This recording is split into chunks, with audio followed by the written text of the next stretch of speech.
जय हिंद दोस्तों, साथियों, भाइयों, बहनों, आप सबों का अपना एक स्टडी चैनल पे स्वागत है। तो दोस्तों, आज हम लोग चर्चा करेंगे सुप्रीम कोर्ट और हाई कोर्ट के बारे में।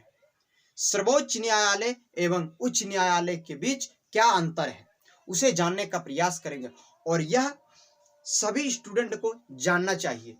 आइए हम लोग देखते हैं और जितने भी साथी अब तक जुड़े नहीं हैं, फटाफट जुड़ने का प्रयास करें और आप लोग भी समझिए सुप्रीम कोर्ट और हाई कोर्ट के बीच क्या अंतर है। और सुप्रीम कोर्ट यानी कि बड़का भाई, हाई कोर्ट माने छोटका भाई, इस ढंग से भी समझ सकते हैं। तो आइए देखते हैं हम लोग सुप्रीम कोर्ट और हाई कोर्ट के बारे में। सर्वोच्च न्यायालय समझो फटाफट, एकदम फटाफट। हाँ, ठीक है। सर्वोच्च न्यायालय यानी कि सुप्रीम कोर्ट, पहला पॉइंट जो है, यह देश का सबसे बड़ा न्यायालय है। यह देश का सबसे बड़ा न्यायालय है और यह संविधान के भाग 5 अनुच्छेद 124 से 147 में दिया गया है। दिया हुआ है यहाँ पे भी, जो संविधान के भाग 5 अनुच्छेद 124 से 147 में दिया गया है। तो क्या दिया है? Supreme court. पहले सुप्रीम कोर्ट को जानते हैं, फिर हाई कोर्ट को जानेंगे। दूसरा पॉइंट देखते हैं सुप्रीम कोर्ट का यानी सर्वोच्च न्यायालय का। भारत के लिए एक सर्वोच्च न्यायालय है। भारत के लिए एक सर्वोच्च न्यायालय है जो कहाँ स्थित है? जो दिल्ली में स्थित है, किंतु वह अपनी बैठक किसी अन्य स्थल पर भी कर सकता है। यह कहाँ स्थित है? दिल्ली में, और अपना यह बैठक कहीं भी कर सकता है। इसका कोई रोक टोक नहीं है, ठीक ना। क्यों रोक नहीं है? क्योंकि बड़का भाई है और इनका जो आदेश होता है वो सबों को पालन करना पड़ता है। जैसे अभी हम लोग का ये क्या कहते हैं, ओबीसी आरक्षण का मामला अभी कोर्ट में चल रहा है, जो कि डेट बढ़ा के अब 4 मई कर दिया है चुनाव वाला। जो 2020 में ही चुनाव होना चाहिए था, 22 आ गया, काहे लेट हो रहा है क्या, और सब बात अलग है, ठीक ना। लेकिन यही फैसला कर रहा है एससी सुप्रीम कोर्ट ही। मामला सुप्रीम कोर्ट में ही, जो कि अभी आज सुनवाई था। आज क्या तारीख है? 25 है ना। अब 4 मई कर दिया है। अब चुनाव पार ही कर देगा, उससे कोई दिक्कत नहीं है। हम लोग को पढ़ने से मतलब है। देखो इधर तो क्या हो गया, भारत के लिए एक सर्वोच्च न्यायालय जो दिल्ली में स्थित है और यह अपना बैठक कहीं भी कर सकता है। अगला देखते हैं, सर्वोच्च न्यायालय में न्यायाधीशों की नियुक्ति। एकदम बहुत बढ़िया पॉइंट है। सर्वोच्च न्यायालय में यानी कि सुप्रीम कोर्ट में न्यायाधीशों की नियुक्ति कौन करता है? तो वह राष्ट्रपति करता है। कौन करता है? राष्ट्रपति करता है। यानी कि सर्वोच्च न्यायालय में न्यायाधीशों की नियुक्ति राष्ट्रपति के द्वारा किया जाता है। कोई दिक्कत समझने में नहीं, ठीक है। चलो चौथा पॉइंट, सर्वोच्च न्यायालय में न्यायाधीशों की संख्या निश्चित है। नियुक्ति की बात हो गई, ठीक। अब वहां कितने हैं? सर्वोच्च न्यायालय में न्यायाधीशों की संख्या कितनी है? तो उसको देखते हैं, वह 34 है वर्तमान में, ठीक ना। वही बोल रहा है, सर्वोच्च न्यायालय में न्यायाधीशों की संख्या निश्चित है, जो वर्तमान समय में मुख्य न्यायाधीश सहित 34 है। 34 कितने हैं? तो 34 है। इसकी संख्या में वृद्धि का अधिकार संसद को है। इसकी संख्या में वृद्धि का अधिकार किसको है? तो संसद को है। आदमी कहता है कि हम सुप्रीम कोर्ट तक लड़ेंगे, लड़ते रहेंगे, हार नहीं मानेंगे। रे बुड़बक सब, केस करने से बढ़िया है कि मामला घर का यदि झगड़ा है, कोनो बड़ा मैटर है, हमरे और आपके बीच लड़ाई है, तो हम लोग यहीं बैठकर सुलझा सकते हैं, ठीक ना। डिस्ट्रिक्ट कोर्ट गए, वहां से भेजा हाई कोर्ट, हाई कोर्ट से सुप्रीम कोर्ट। कितना लंबा टर्म है देखते जाओ। और न्यायाधीशों की संख्या कितनी है? देखो इधर 34 है, मात्र 34।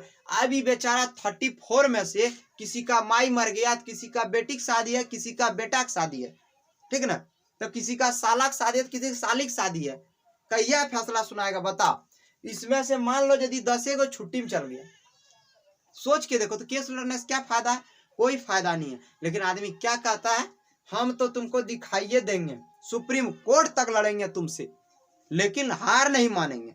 बुड़बक सब, 34 को बेचारा सब है, क्या करेगा? हाँ, इसकी संख्या में बढ़ोतरी और घटोतरी सब होता है। किसके द्वारा? घटोतरी का संभावना होता है जब नियुक्ति हो जाता है, ठीक ना, संभावना होता है। इसकी संख्या में वृद्धि समझो सिर्फ, वह संसद को है।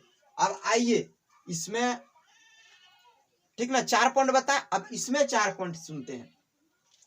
यह राज्य का सबसे बड़ा न्यायालय है, हाई कोर्ट यानी कि उच्च न्यायालय। यह राज्य का सबसे बड़ा न्यायालय है जो अनुच्छेद 214 से 232 में दिया गया, जो संविधान के अनुच्छेद 214 से 232 तक दिया गया और भाग संख्या 6 में इसका उल्लेख है। अगला देखते हैं, बहुत इंपॉर्टेंट चीज है जो अगला बता रहे हैं हाई कोर्ट का।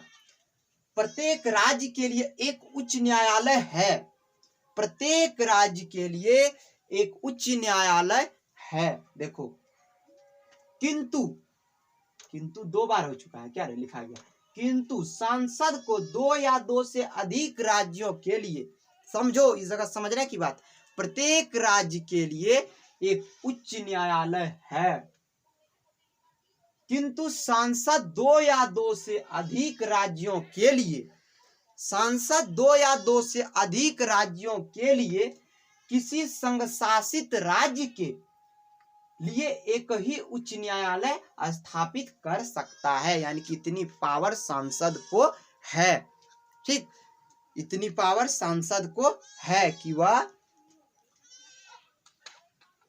प्रत्येक राज्य के लिए एक उच्च न्यायालय है, 2 या 2 से अधिक राज्यों के लिए किसी संघ शासित राज्य के लिए एक ही, यानी कि 3 चीज को संसद एक ही उच्च न्यायालय में सलट सकता है, कोई मामला को सलटवा सकता है। अगला देखते हैं, उच्च न्यायालय के न्यायाधीशों की नियुक्ति कौन करता है? उच्च न्यायालय के न्यायाधीशों की नियुक्ति कौन करता है? तो वह राष्ट्रपति ही करता है, ठीक, राष्ट्रपति करता है। उच्च न्यायालय में न्यायाधीशों की संख्या निश्चित नहीं है। देखो अब बात करते उसकी संख्या पे, उच्च न्यायालय में निश्चित नहीं है, सुप्रीम कोर्ट में निश्चित है, इसमें हाई कोर्ट में निश्चित नहीं है कि कितना, इसका जो घटाने में बढ़ाने का प्रक्रिया कौन करता है, इसकी संख्या में समय समय पर राष्ट्रपति द्वारा बढ़ाई जा सकती है। उच्च न्यायालय में न्यायाधीशों की संख्या समय समय पर बढ़ाई जा सकती है, तो वह कौन बढ़ा सकता है? तो राष्ट्रपति बढ़ा सकता है।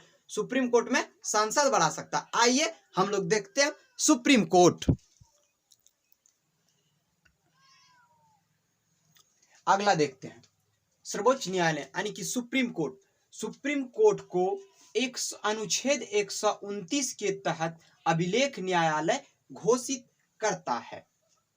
हाई कोर्ट को देखते हैं, अनुच्छेद 215 के तहत इसे अभिलेख न्यायालय घोषित करता है। सुप्रीम कोर्ट को किसके अंतर्गत? तो अनुच्छेद 129 के अंतर्गत अभिलेख न्यायालय घोषित करता है और हाई कोर्ट को 215 के तहत अभिलेख न्यायालय घोषित करता है। आइए देखते हैं सुप्रीम कोर्ट। सुप्रीम कोर्ट के न्यायाधीश बनने हेतु योग्यता। सुप्रीम कोर्ट के न्यायाधीश बनने के लिए क्या योग्यता होनी चाहिए?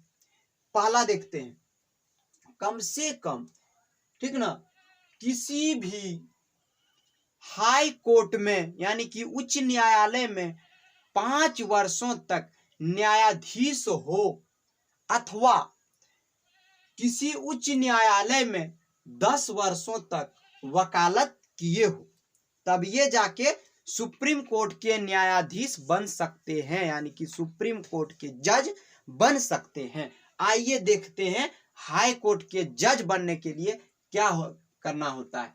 हाई कोर्ट के जज को बनने के लिए 10 वर्ष तक न्यायिक अधिकारी के रूप में कार्य अथवा किसी भी राज्य के उच्च न्यायालय में 10 वर्षों तक वकालत किए हो, यानी कि 10 वर्षों तक न्यायिक अधिकारी के रूप में कार्य किया हो, या फिर राज्य के किसी भी कोर्ट में न्यायालय में 10 वर्ष तक वकालत किए हो। यहां तक समय कोई आइए सर्वोच्च न्यायालय में। सर्वोच्च न्यायालय में कह रहा है सुप्रीम कोर्ट में अवकाश दहन की आयु सीमा क्या होती है? सुप्रीम कोर्ट के न्यायाधीशों की अवकाश दहन की सीमा क्या है? तो वह 65 वर्ष है। और हाई कोर्ट में अवकाश दहन की स्थिति क्या है? तो वह 62 वर्ष है। यानी कि जब जज सर जो है वो रिटायर करते हैं तो सुप्रीम कोर्ट के 65 वर्ष में और हाई कोर्ट के 62 वर्ष में, ठीक ना। अब देखते हैं सुप्रीम कोर्ट के मुख्य न्यायाधीश एवं अन्य न्यायाधीशों की वेतन के बारे में चर्चा करते हैं। सुप्रीम कोर्ट के मुख्य न्यायाधीशों का वेतन 2,80,000, एकदम ढंग से सुनो, सुप्रीम कोर्ट के मुख्य न्यायाधीशों का वेतन 2,80,000 प्रति माह और अन्य का 2,50,000। यहां तक समय में कोई दिक्कत? चलिए आइए अब देखते हैं उच्च न्यायालय की यानी कि हाई कोर्ट के जजों को कितना वेतन प्रतिमाह मिलता है। अब देखते हैं उच्च न्यायालय के मुख्य न्यायाधीशों को जो वेतन मिलता है प्रतिमाह 2,50,000 और अन्य को 2,25,000। अब बात करेंगे हम लोग आगे इन लोगों का जो वेतन भत्ता जो देते हैं वह केंद्र सरकार देते हैं या राज्य सरकार देते हैं, उसके ऊपर देखते हैं।